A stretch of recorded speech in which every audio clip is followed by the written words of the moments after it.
হযরত উসমান রাদিয়াল্লাহু তাআলা আনহু যখন কোনো কবরের সামনে দাঁড়াইতেন তো প্রচন্ড কাঁদতেন, ভীষণ কাঁদতেন। হাত্তা ইয়াবুল্লা লিহিয়াতাহু, কাঁদতে কাঁদতে উনার দাড়ি ভিজে যেত। তো উনার সাথীরা জিজ্ঞেস করতেন, হযরত আপনি জাহান্নামের কথা বললেও এত কাঁদেন না, অথচ কবর দেখলে এভাবে কাঁদেন কেন? তো তিনি বলতেন, ইন্নাল কবরা আউয়ালু মানাজিলিল আখিরা, শোনো কবর হচ্ছে আখিরাতের প্রথম ঘাঁটি। ফা ইন নাজা মিনহু ফামা বাদাহু আইসারু মিনহু, যদি কোনো ব্যক্তি এই কবরের ঘাঁটিতে বাইচা যায় পরবর্তী সবগুলো ঘাঁটি তার জন্য সহজ। ওয়া ইন লাম ইয়ানজু মিনহু ফামা বাদাহু আশাদ্দু মিনহু, এই কবরে এই ঘাঁটিতে যে জিততে পারবে না, বাঁচতে পারবে না, তো পরবর্তী সবগুলো ঘাঁটি তার জন্য তার চাইতে বেশি কঠিন। এই কথার কারণে আমি ভয় পাই, কবর দেখলে আমার মনে পড়ে, হায় আমি এই কবরের আযাব থেকে বাঁচবো কিনা, এই ভয়ে আমার কাঁদতে থাকি। তো এরপরে তিনি বলছেন, হযরত উসমান রাদিয়াল্লাহু তাআলা আনহু বর্ণনা করেন যে আল্লাহর নবী সাল্লাল্লাহু আলাইহি সাল্লাম বলছেন, আমার ভাই খেয়াল করে শুনেন, নবীজি নিজে বলছেন, আল্লাহ রাসূল সাল্লাল্লাহু আলাইহি সাল্লাম জীবনে কোনোদিন একটা শব্দ বানায়া বলছেন? কথা বলেন। অতিরিক্ত বলছেন, বেশতি বলছেন, শুধু ভয় দেখানোর জন্য বলছেন, তামাশা করে বলছেন? এটা আপনাদের ইয়াকিন তো? কথা বলেন না। আল্লাহ নবী সাল্লাল্লাহু আলাইহি সাল্লাম বলেন, মা রাআইতু মানজারান কাত্তু ইল্লা ওয়াল কবরু আফজাউ মিনহু। রাসূলুল্লাহ বলেন, হযরত উসমান বর্ণনা করেন যে আমি নবীজির জবানে শুনছি, নবীজি বলছেন, হে আমার উম্মত, আল্লাহর কসম উম্মত, কবরের চাইতে অধিক ভয়ানক কোন আযাবের দৃশ্য আমি রাসূল মুহাম্মদ দেখি নাই, আমি দেখি। রাসূলুল্লাহ সাল্লাল্লাহু আলাইহি সাল্লাম বলছেন, প্রিয় ভাই আমার, আল্লাহর নবী সাল্লাল্লাহু আলাইহি সাল্লামের সরাসরি হাদিস, যে ব্যক্তি কবরের তিনটা প্রশ্নের জবাব দিতে পারবে না, রাসূলুল্লাহ সাল্লাল্লাহু আলাইহি সাল্লাম বলেন, আল্লাহ তাআলার পক্ষ থেকে তখন ফেরেশতাদের কাছে ঘোষণা আসবে, আফরিশুহু মিনান নার ওয়ালবাসুহু মিনান নার ওয়াফতাহু লাহু বাবান ইলান নার। আমার এই নাফরমান বান্দার কবরে জাহান্নামের বিছানা বিছিয়ে দাও, জাহান্নামের পোশাক পরিয়ে দাও, আর জাহান্নাম বরাবর তার জন্য কবর থেকে দরজা খুলে দাও। ফেরেশতারা যখন এই কার্যক্রমটা শেষ করবে, প্রথম জাহান্নামের বিছানা বিছায় দিছে, পোশাক পরায় দিছে, জাহান্নাম বরাবর দরজা খুলে দিছে, আল্লাহর নবী সাল্লাল্লাহু আলাইহি ওয়াসাল্লাম বলেন, একজন ফেরেশতা এসে তখন ফায়ুদরাবু লাহু বিমিতরাকাতিন মিন হাদিদিন, নবীজি সাল্লাল্লাহু আলাইহি ওয়াসাল্লাম বলেন, তখন একটা লোহার হাতুড়ি, লোহার গুর্জ, লোহার হাতুড়ি দিয়ে একজন ফেরেশতা তাকে একটা আঘাত করবে। কি আঘাত? কোথায় আঘাত করবে? সরাসরি হাদিসের শব্দ, বরবাতান বাইনা উযুনাইহি, তার দুই কান বরাবর একটা আঘাত করবে। রাসূলুল্লাহ সাল্লাল্লাহু আলাইহি সাল্লাম বলেন, ফায়াসিহু সাইহাতান, ওই নাফরমান তখন এত জোরে চিৎকার করবে, ইয়াসমাউহা মান ইয়ালিহি ইল্লা সাকালাইন, মানুষ এবং জিন ব্যতীত আল্লাহর সমস্ত সৃষ্টি ওই বেঈমানের চিৎকার শুনতে পাবে। এই কবরের আযাব। ছেলেরা আমার, দোস্ত আমার, বাপ আমার, বন্ধু আমার, আপনি হাসলেও কবরে যাইতে হবে, কাঁদলেও কবরে যাইতে হবে। রাজপ্রাসাদের ওই অট্টালিকাতে যে থাকে সেও একদিন মরে যাবে, জীর্ণ কুঠিরে কুড়ে ঘরে যে থাকে সেও মরে যাবে। জীবনে যে কোনোদিন সুখ দেখে নাই, দুঃখের সাগরে, তারও মৃত্যু হবে। জীবনে যে কোনোদিন দুঃখ দেখে নাই, সুখের সাগরে ভাসছিল, তারও মৃত্যু হবে, সেও মরে যাবে। কবর নিশ্চিত, কবর নিশ্চিত। আমিন ওয়ারাইহিম বারযাখুন ইলা ইয়াউমি ইউবআসুন।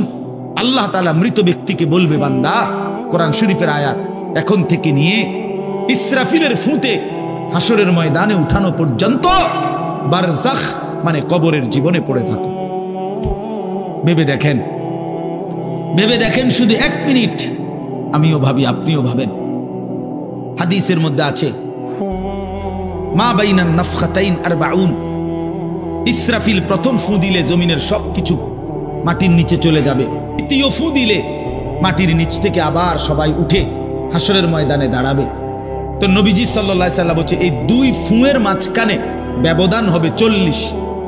তো মুহাদ্দিসিনে কেরাম, উলামায়ে কেরাম বলেন কেউ কেউ এই দুই ফুঁয়ের মাঝখানে ব্যবধান হতে পারে 40,000 বছর। তাহলে ধরে নেন সর্বশেষ যেই লোকটা কবরে গেছে, যদি তার কবরে আযাব হয় তাহলে তার কবরের আযাব ভোগ করতে হবে 40,000 বছর। এবার বলেন তো এখন যারা মরতেছে, এবার বলেন তো রাসূলুল্লাহ সাল্লাল্লাহু আলাইহি সাল্লামের জামানায় যারা মারা গেছে, এবার আরো পিছনে যান ইব্রাহিম আলাইহিস সালামের জামানায় যারা মারা গেছে, এবার আরো পিছনে যান নূহ আলাইহিস সালামের জামানায় যেই অবিশ্বাসী বেঈমানগুলো মারা গেছে, তারা আজকে কত বছর যাবত কবরে আযাব ভোগ করতেছে। বুঝছেননি আমার কথাটা? হ্যাঁ, কোরআন শরীফে আছে ওমান আ'রাযা আন যিকরি ফাইন্না লাহু মাঈশাতান দানকা ওয়া নাহশুরুহু ইয়াওমাল কিয়ামাতি আ'মা। আল্লাহ বলেন আমার শরণ থেকে যে মুখ ফিরায় নিল, আমার বন্দিগি, আমার ইবাদত, আমার হুকুম পালন, আমি তার জীবন করে দেব সংকীর্ণ এবং তার হাসরের ময়দানে উঠাবো অন্ধ। এই জীবন সংকীর্ণ করার একাধিক তাফসীর, এর মধ্যে একটা তাফসীর হলো এইটা যে আল্লাহ জীবন সংকীর্ণ করে দিবে মানে তার কবরের মধ্যে তার কবরটাকে একেবারে সংকীর্ণ করে দিবে। আল্লাহ রসুল বলছে নাফরমানের কবর রাইখা যখন ফেরেশতা চলে যাবে, কবর ডান পাশের মাটি তারে একটা চাপ দিবে বাম দিকে, বাম দিকের মাটি এক ডান দিকে, আল্লাহর কসম ডান পাশের হাড্ডি পাঁজর ভাঙ্গা ডান দিকে বাম দিকে চলে যাবে, বাম দিকের হাড্ডি পাঁজর ভাঙ্গা। রাসূলুল্লাহ সাল্লাল্লাহু আলাইহি ওয়াসাল্লাম বলছে বন্ধু দেখেন হাত্তা তাখতালিফা আদলাউহু, এই দুই আঙ্গুল যেভাবে এভাবে একটাটার ভিতরে ঢুকে গেছে, খোদার কসম ডান পাশের হাড্ডি পাঁজর বাম পাশের হাড্ডি পাঁজর এইভাবে একটার ভিতরে ঢুকে যাবে। এটার অর্থ এটা। হ্যাঁ, রাসূলুল্লাহ সাল্লাল্লাহু আলাইহি সাল্লাম একদিন হযরত বারা ইবনে আযিব রাদিয়াল্লাহু তাআলা আনহু থেকে বর্ণিত, নবীজি একদিন এক সাহাবীর জানাজা পড়তে গেছেন। জানাজা পড়তে গিয়ে খালি কবরের সামনে কিছুক্ষণ দাঁড়াইছেন, তখনও উনারে কবরে রাখে নাই, জানাজাও পড়ায় নাই। নবীজি আগে গিয়া কবরটার সামনে দাঁড়াইছে। হযরত বারা ইবনে আযিব বলেন আমরা নবীজির সাথে ছিলাম, আল্লাহর নবী সাল্লাল্লাহু আলাইহি সাল্লাম কবরের খালি এই কবরে দেখা অঝরে কাঁদতে শুরু করছে। আমরা সবাই সাহাবীরা নবীজির সাথে কাঁদতে শুরু করলাম। অনেকক্ষণ কাইদা নবীজি চোখের পানি মুইছা আজীব কথা বলছে নবী। রাসূলুল্লাহ সাল্লাল্লাহু আলাইহি সাল্লাম সাহাবীদেরকে লক্ষ্য করে বলছে ইয়া ইখওয়ানি লিমিসলি হাদা ফাআইদ্দু, আমার বন্ধুরা, আমার সাথীরা, এই কবরে যাওয়ার জন্য তোমরাও রেডি হও। ফাআইদ্দু, তোমরাও প্রস্তুতি নাও, অচিরেই তুমি আমি সবাই এই কবরেই পৌঁছে যাইতে হবে। রাসূলুল্লাহ সাল্লাল্লাহু আলাইহি সাল্লাম বলছে প্রিয় বন্ধু আমার, জওয়ান সাথী আমার, সামান্য এই কয়টা দিনের জওয়ানি নষ্ট না করা, নষ্ট না করা, কোনোভাবেই নষ্ট না করা। তো এই জন্য বললাম এই সূরা মুলক এটা আল্লাহ তাআলা অত্যন্ত ফজিলতপূর্ণ একটি সূরা। রাসূলুল্লাহ সাল্লাল্লাহু আলাইহি সাল্লাম বলছেন এটা কবরের আযাব থেকে রক্ষা করবে। এই সূরা নিয়মিত তাফসীরের মধ্যে আমি নিজে পড়ছি, তাফসীরে কুরতুবিতে আছে।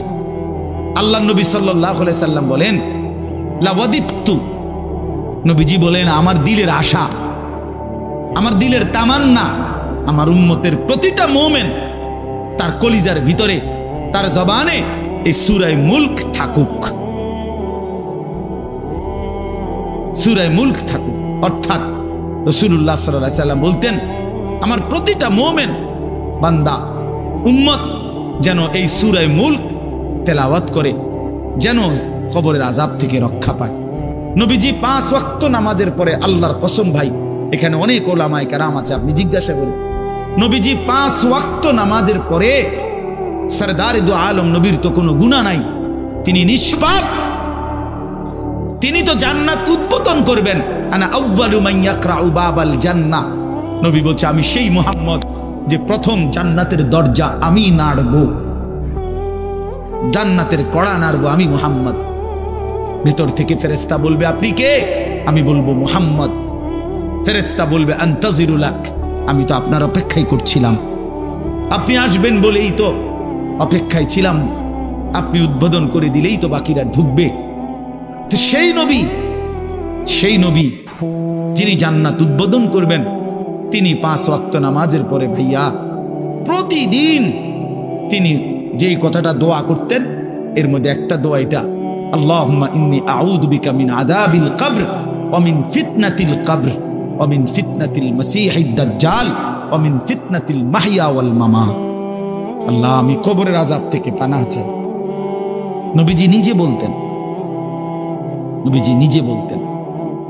প্রিয় ভাই, বাবা আমার, চলেন সবাই নিয়ত করি, নিজেকে গুনাহ থেকে বাঁচানো দরকার, নিজের আল্লাহর নাফরমানি থেকে বাঁচানো দরকার।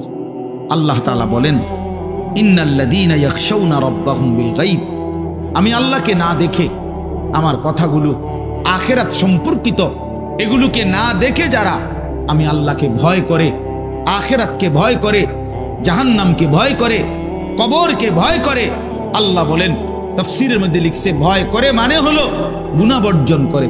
কোন ব্যক্তি আল্লাহকে ভয় করে, খোদার কসম, এই কথার অর্থ হলো গুনাহ ছেড়ে দেয়। যে গুনাহ ছেড়ে দেয় সে আল্লাহকে ভয় করে, যে আল্লাহকে ভয় করে সে গুনাহ ছেড়ে দেয়। কোন নাফরমান আল্লাহকে ভয় করে না, আল্লাহকে ভয় করলে গুনাহ করতে পারে না। বুঝেন নাই বাংলা কথাটা? এটা কাগজের এই পিঠ ও পিঠ, কাগজের এই পিঠ ওই পিঠ। এই পিঠে যদি লেখা আছে আল্লাহর ভয়, তো ওই পিঠে লেখা থাকবে গুনাহ বর্জন।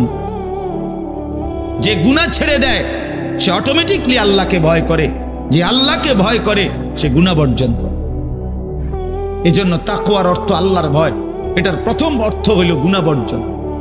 মান খাশিয়ার রহমান, আল্লাহকে ভয়, এটার প্রথম অর্থ গুনাহ বর্জন। আমার শায়েখ আল্লামা মুফতি মুশতাকুন নবী সাহেব সব সময় চিল্লায় মাহফিলে, অনেক সময় আহাজারি করে বলে যে বাপ, গুনাহ আগুন, গুনাহ আগুন, গুনাহ আগুন। প্রতিটা গুনার পিঠে, ওই পিঠে আগুন আছে। নারীর প্রতিটা বেপর্দা দৃশ্যের মধ্যে খোদার কসম আগুন জ্বলে। ওই সিনেমার নর্তকীর শরীরে আগুন জ্বলে, ওই নায়িকার শরীরে আগুন জ্বলে, মোবাইলের ওই অস্থির ছবির মধ্যে আগুন জ্বলে, মদের আড্ডায় আগুন জ্বলে, জুয়ার আড্ডায় আগুন জ্বলে, সুদের টাকায় আগুন জ্বলে, ঘুষের টাকায় আগুন জ্বলে, বেপর্দা নারীর শরীরে আগুন জ্বলে। ওইটা রূপ না, ওইটা আগুন, ওইটা জাহান্নাম, ওইটা জাহান্নাম। আল্লাহ তাআলা বলেন, ইন্নাল্লাযীনা ইয়াখশাউনা রাব্বাহুম বিল গায়ব, আল্লাহ তাআলা বলেন, আমার যে বান্দারা আমার আখিরাত, আমার জাহান্নাম, আমার পরকাল, আমার কবর, এই কথাগুলোকে ভয় করে, আমি আল্লাহকে ভয় করে, না দেখে আল্লাহ বলেন, আমি ওয়াদা দিলাম, লাহুম মাগফিরাতুন ওয়া আজরুন কাবীর, আমি তাদের পেছনের সব গুনাহ মাফ করে দেব, আর আমার সবচেয়ে বড় পুরস্কার জান্নাত দিয়ে দেব। এরপরে আল্লাহ বলেন, ওয়া আসিররু কাওলাকুম আবিজহারু বিহি ইন্নাহু আলিমুম বিজাতিস সুদূর। মানুষের তিনটা অবস্থা কথার ক্ষেত্রে, মানুষ তার অভিব্যক্তির ক্ষেত্রে তিনটা অবস্থা হয়। মানুষ কখনো জোরে কথা বলে, মানুষ কখনো আস্তে কথা বলে গোপনে, আর কখনো মানুষ অন্তরে জল্পনা কল্পনা করে, ঠিক না? এই তিনটাই অবস্থা। তো আল্লাহ তাআলা বলেন, এনে একটা ছোট্ট তাফসীরের মধ্যে আছে, মক্কার কুরাইশরা, কাফেররা নবীজির বিরুদ্ধে দিবানিশি ষড়যন্ত্র করত, বুঝছেন? তো ষড়যন্ত্র করতে বইলে মাঝে মধ্যে এই বেকুবরা বইলে কইতো, আস্তে কো, আস্তে, এই আস্তে কো বেটা, আসিররু, আস্তে কথা বলো, কাই লা ইয়াসমা রাব্বা মুহাম্মদ, মুহাম্মদের খোদা যেন শুনতে না পায়। শুনলে কি অসুবিধা হইব? হেরাই বলতো, শুনলে জিবরাইলের কাছে কইয়ে দিব, হে আবার মুহাম্মদের কাছে এসে করুন, একবারে ফেঁসে করুন। হ্যাঁ, তাফসীরের মধ্যে আছে। আল্লাহ তাআলা বলেন, হায় হায় রে বেওকুফ, কি বললি, কি ভাবলি, আল্লাহরেই চিনলি না, আল্লাহকেই চিনলি। হ্যাঁ, অনেক নওজোয়ান, হ্যাঁ বেচারা ইয়ারফোন লাগাইলে মনে করে কেউ শোনে না, না ইয়ারফোন লাগাইলেছে আর কি, বুঝেন না? কানের মধ্যে দুইটা বল্টু লাগাইছে, খালাস, আর তো দুনিয়ার কেউ শুনে না। আরে নাফরমান, দুনিয়া কেউ শুনে না সেটা তো কথা না, আরশে আজিমের মালিক তো শুনে। ওয়া আসিররু কাওলাকুম আবি জাহারু বিহি, রব্বুল আলামিন বলেন তোমরা যদি আস্তে কথা বলো, আবি জাহারু বিহি, যদি জোরেও কথা বলো, ইন্নাহু আলিমুম বিদাতিস সুদূর, আল্লাহ বলে শুধু এই দুইটা না বান্দা, আস্তে বলো জোরে বলো অথবা অন্তরের ভিতরে যা লুকায়িত করো, আমি আল্লাহ সবটাই পুরাপুরি জানি। এরপরে শেষ অসাধারণ একটা যুক্তি আল্লাহ দেখাইছে, এই শেষ কথা আমার, আলা ইয়ালামু মান খালাক, আজীব কথা। আল্লাহ বলে আচ্ছা বান্দা, তোমার আমি একটা কথা জিজ্ঞাই, তুমি আমার কথাটার উত্তর দাও। এর কথা কি তুমি বুঝো না যে আলা ইয়ালামু মান খালাকা, যে সৃষ্টি করলো, যে বানাইলো, তিনি জানবে না, তিনি বুঝবে না, তিনি শুনবে না, এটা তুমি কেমনে ভাবলা? তুমি কও, তোমার বিবেকে কি কও? এতটি ভাত খাইয়া বুঝিয়ে কথাটা বুঝলা না, এতদিন দুনিয়ার থেকে বুঝিয়ে কথাটা বুঝলা না। আলা ইয়ালামু মান খালাক, এই তৃতীয় আয়াত। আল্লাহ বলেন যিনি সৃষ্টি করলেন তিনি জানবে না? যে কোম্পানি এটা বানাইছে সে জানে না এখান দিয়ে কথা বলে না, এখান দিয়ে কথা বলে? কথা বলেন না কেন? তো যিনি সৃষ্টি করলেন আল্লাহ, আমরা কি করছি না করছি তিনি আমাদের কথা জানবেন না? কথা বলেন না, বলেন না, শুনেন তিনি? আল্লাহ শুনেন কিনা, দেখেন কিনা, জানেন কিনা? ওহুয়াল লতীফুল খবীর, আল্লাহ বলেন তিনি সূক্ষ্ম থেকে সূক্ষ্ম, বিন্দু থেকে বিন্দু সেটাও জানেন। খবীর, পুরা সৃষ্টির খবর একসাথে তিনি পূর্ণ রাখেন, পূর্ণ রাখেন।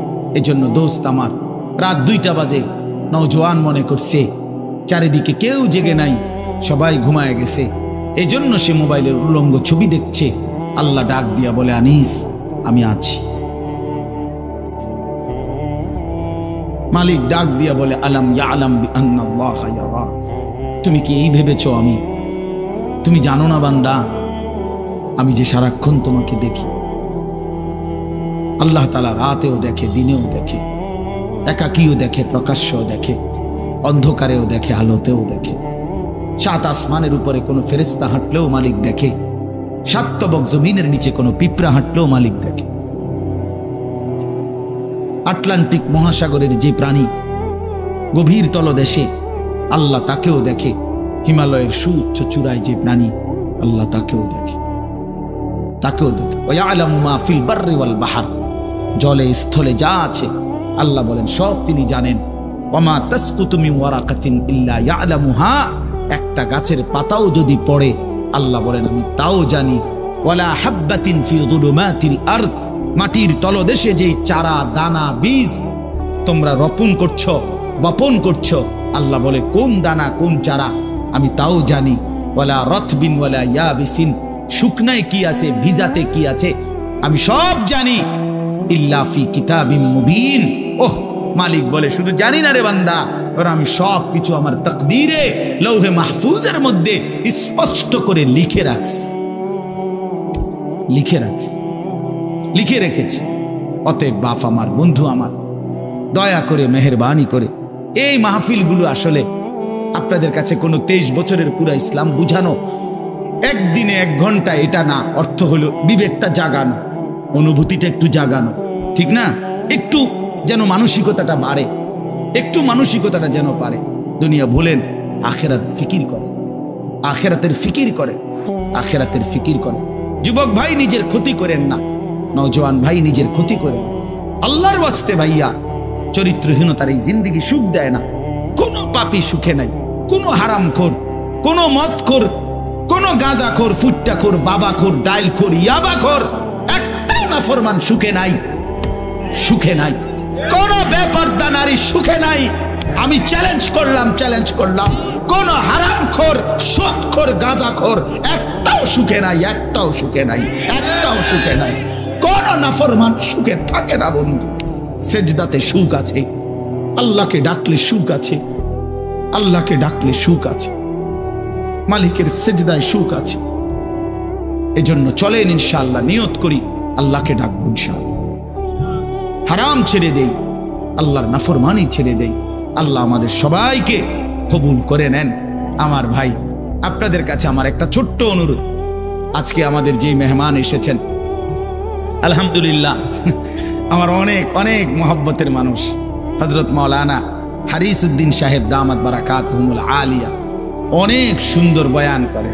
আমি তো কতক্ষণ দম কাইয়া এক কিনার করে লাইছি, আপনার মনে হচ্ছে একটা কাজ্জা লাগছে, বুঝছেন না, একটা ঝগড়া লাগছে যে এরুম হয়েছে। এইটা তো কোনো ওয়াজ না, এটি কোনো ওয়াজে যাতো না, কিন্তু ওয়াজ শুনবেন এখন ইনশাআল্লাহ। আপনাদের কাছে অনুরোধ, হযরত মাওলানা হারিস উদ্দিন দামাত বারাকাতুহুম, তিনি আমাদেরও শ্রদ্ধেয়, আমাদের বয়স্ক, আমাদের চাইতো প্রবীণ আলেমে দ্বীন, আজকে বহুদিন যাবৎ আল্লাহর কথা চারদিকে বলে বেড়াচ্ছেন। আলহামদুলিল্লাহ মাওলানা সাহেব হযরত এখানে এসেছেন।